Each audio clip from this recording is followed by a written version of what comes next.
माही की गूंज न्यूज में आपका स्वागत है।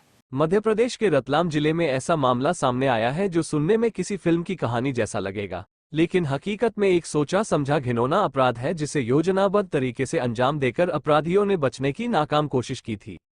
मामला कुछ यूं हुआ कि जिले के नामली थाना क्षेत्र के कांडरवासा फंटे पर गत 22 मार्च को मिले दो युवकों केशव और गजेंद्र के शवों के मामले में क्षेत्र के बीच वर्चस्व की लड़ाई का मामला सामने आया है। दोनों गुटों के बीच हत्याकांड में शामिल 7 आरोपियों को पुलिस ने गिरफ्तार कर लिया है, जबकि हत्याकांड से जुड़े 12 अन्य आरोपी अभी फरार है। गिरफ्तार आरोपियों को कोर्ट ने पुलिस रिमांड पर भेजा है। एसपी राहुल कुमार लोढ़ा ने नए पुलिस नियंत्रण कक्ष में पत्रकार वार्ता में बताया कि नामली क्षेत्र में सावरिया और विश्वास गुट के बीच यह विवाद 2020 से चल रहा था। क्षेत्र में वर्चस्व की लड़ाई के लिए ये गुट काम करते रहे और यही वजह इनके बीच विवाद का कारण बनी। मृतक दोनों युवक केशव और गजेंद्र सावरिया ग्रुप से जुड़े थे और आरोपी विश्वास ग्रुप से जुड़े हुए हैं। आरोपियों ने केशव और गजेंद्र की बाइक को पहले कार से टक्कर मारी और इसके बाद उन पर हमला करके मौके पर ही उन्हें मौत के घाट उतार दिया था। इसके बाद दूसरे वाहनों से शव और बाइक को कांडरवासा फंटे पर हाईवे पर रख आए थे और पूरे मामले को सड़क दुर्घटना बताने का पूरा प्रयास किया था। प्रथम दृष्टया मामला दुर्घटना का ही माना जा रहा था, लेकिन मृतकों के परिजनों को मामला गले नहीं उतर रहा था और मामले शंका जाहिर की थी। पुलिस मामले की जांच और फोरेंसिक तथ्यों के आधार पर जांच की और मृतकों की पोस्टमार्टम से रिपोर्ट आने के बाद मामला साफ हो गया। नामली थाना क्षेत्र अंतर्गत एक घटनाक्रम हुआ था जिसके अंदर 2 लाशें जो है वो 4 लेन पे मिली थी और उसको एक्सीडेंट का रूप देने के लिए प्रयास किया गया था। और साथ साथ में बांगरोद में एक क्रेटा जो गाड़ी है उसका भी एक्सीडेंट सामने आया था।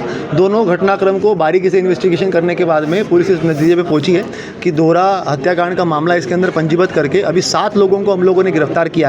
जो मृतक है केशव गुर्जर और गजेंद्र डोडिया, इन लोगों की आपस में जो रंजिश चल रही थी, कान्हा जाट और सूर्यपाल राजपूत और अन्य लोग जो राहुल जाट और अन्य लोग हैं उनके साथ में, उसी की रंजिश को लेकर ये घटनाक्रम हुआ है। पुलिस ने भी 7 लोगों को गिरफ्तार किया है और जल्दी बाकी बचे हुए लोगों को भी गिरफ्तार करके कोर्ट में पेश करेगी।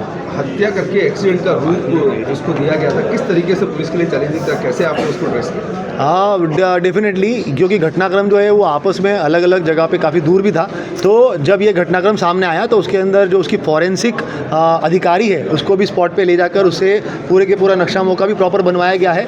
और साथ साथ में जो क्रेटा गाड़ी का एक्सीडेंट हुआ था उसको भी फॉरेंसिक रिपोर्ट उसकी बनाई गई है और दोनों के आधार पे और साथ साथ में पीएम रिपोर्ट के आधार पे ये क्लियर हो गया कि वो मर्डर है। और बाकी फिर सीसीटीवी फुटेजेस भी हम लोगों को काफ़ी कुछ मिले हुए हैं जिसके अंदर स्पष्ट रूप से ये दिख रहा है कि जो हत्यारे हैं उनके द्वारा किस तरीके से उसकी प्लानिंग की गई है, कहाँ कहाँ से ये लोग आए हैं। तो पुलिस के द्वारा जो है ये सारे टेक्निकल एविडेंसेस भी गैदर किए हुए हैं और भी अन्य टेक्निकल एविडेंसेस का हम लोगों ने सहारा लिया हुआ है। इस मामले को हम लोग जो है एक साइंटिफिक रूप से इन्वेस्टिगेशन करके हर उस व्यक्ति का जिसका इसके अंदर रोल है उसको गिरफ्तार कर और कोर्ट में सजा दिलवाएंगे। इम्पोर्टेंट बात आपने बोली है कि व्हाट्सएप जो ग्रुप था वर्चस्व इनका चलता था, उसको लेकर के क्या सामने? ये बेसिकली अलग अलग एक अपना ग्रुप बना के रखे हुए थे और जो अलग अलग रैली है या कुछ अलग अलग जो इनके लड़के इकट्ठा करके काम करते, तो ये सब चीज़ों के अंदर इन लोगों का आपस में झगड़ा चल रहा था। 2020 में भी जेल के अंदर जब ये दोनों बंद थे तो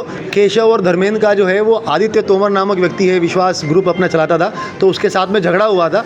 तो इसी चीज़ को लेकर ये आपस में रंजिश थी और अभी आदित्य तोमर तो यहाँ से शिफ्ट हो चुका है बाहर, मगर उसके साथ के जो लड़के हैं उनका आपस में ये झगड़ा चल रहा था, तो उसी में ये घटनाक्रम हुआ है। किन धाराओं में मामला दर्ज किया है? मामला 302 और अन्य 302, 120, 201 के अंदर मामला पंजीबद्ध किया गया है और आगे जो तथ्य सामने आएंगे उसके हिसाब से हम लोग अग्रिम कार्यवाही भी करेंगे।